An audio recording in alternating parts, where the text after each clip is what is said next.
stuff with this kind of look. And now it says I'm live. Good to see everybody. This is where we just take a few minutes to hear a badass Bible story and maybe connect with it to our reality right now. Why stories like this can be powerful to us.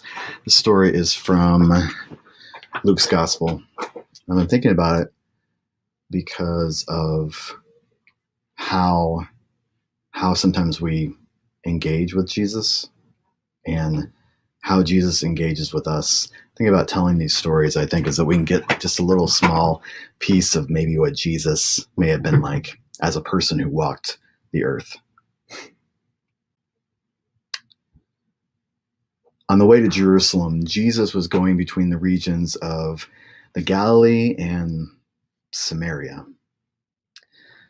As he entered the village, 10 lepers approached him, keeping their distance. They cried out, "Jesús, Maestro, ten compasión de nosotros." Jesus, Master, have mercy on us. And Jesus said, "Go, show yourselves to the priests." And as they went, they were made clean. One of them, when he saw that he was healed, turned around, praising God with a loud voice. He threw himself at Jesus' feet and he thanked him. And this guy, he was a Samaritan. Jesus said, "Weren't 10 made clean? The other 9, where are they? Were none found to return and give praise to God except this foreigner?"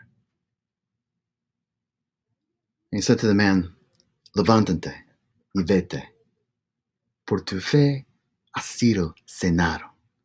Get up, go on your way. Your faith has made you well.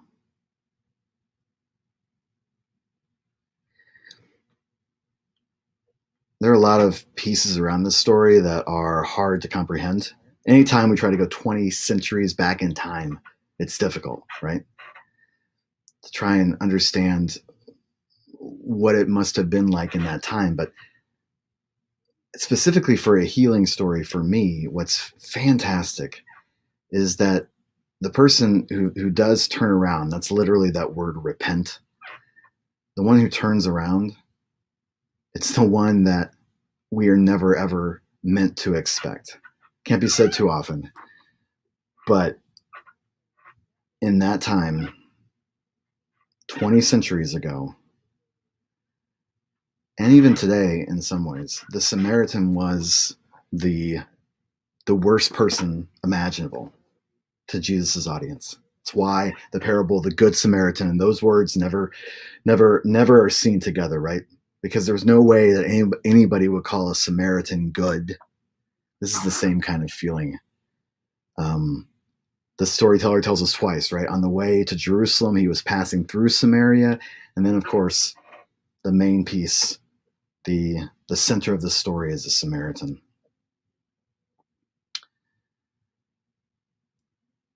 I struggle with how to make Jesus' stories relevant sometimes.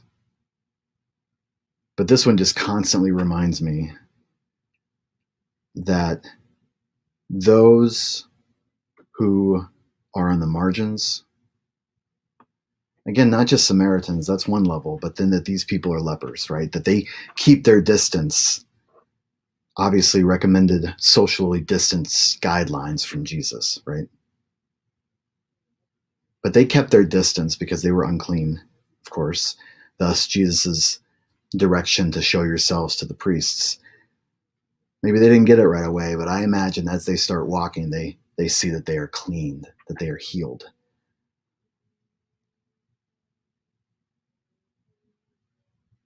The healing stories in the Gospels are not meant to be fairy tales that show us if we just have a little bit of faith, we can be healed.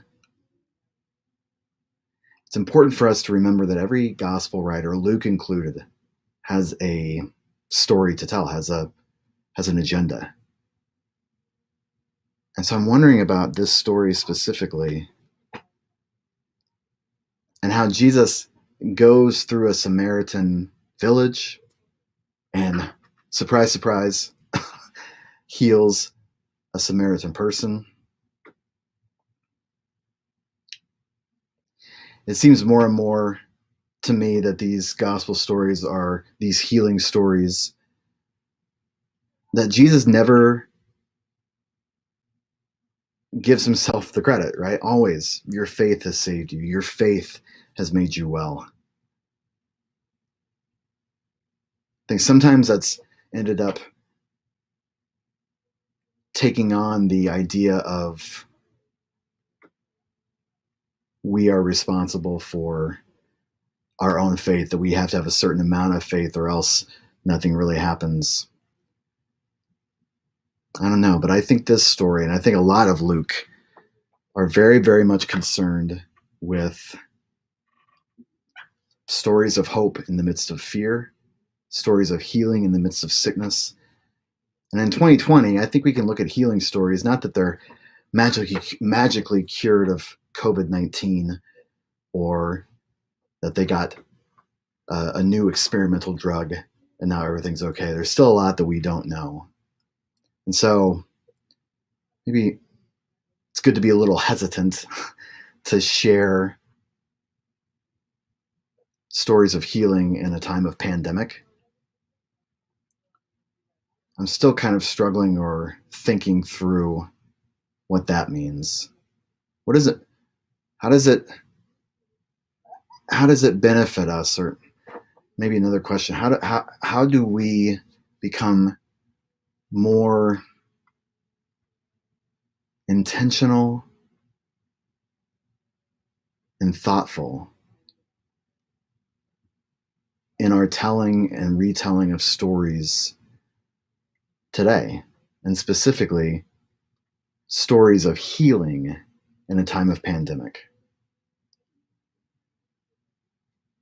I agree with the idea I saw on Twitter that historians will look back at this year, 2020, or maybe this entire decade, but this time right now, they'll see Christian leaders refusing to give up anything to change the way that they meet together and worship together. Christians, the ones who are gathering without the proper guidelines, Christians who are seeing COVID-19 spread almost uncontrollably, Christians who couldn't take or acknowledge the reality of a global pandemic.